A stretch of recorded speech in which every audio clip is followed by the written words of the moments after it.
But when did you plant this? This got planted kind of mid-March, which is typically kind of, normally kind of going for mid-February.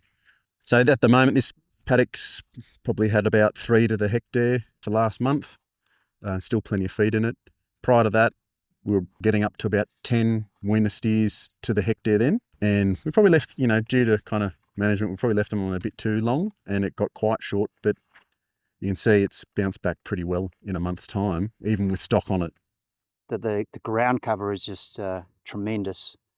So the advantage of that in a perennial ryegrass pasture is if you have a high tiller density, great ground cover, when you go into the end of spring into summer, when it starts getting stressful through summer, you have more of these tillers that survive through the summer and then can bounce back more strongly in the autumn.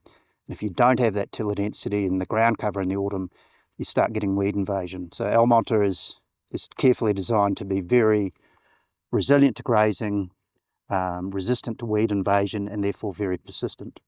And contrary to the weather today, it's actually been up until now quite warm and dry. There's not a huge amount of soil moisture to what it looks like, and I think the pasture looks good. The ryegrass is one part of the production, it's grazing tolerance stuff. The other part of it is the Endophyte, which gives you a bit more protection against insects. In the old days, we would have thought about a chemical option to kill those grubs, but that's not very good because anytime you try and wipe out the majority of a population, you're also wiping out the beneficial insects as well. The advantage of the Endophyte is that you maintain a low level of insects in the pasture, but the pasture is still able to produce and persist very well. It's achieving control, but it's not eradicating the insect. This is why we planted this paddock, because it was a complete loss to grubs.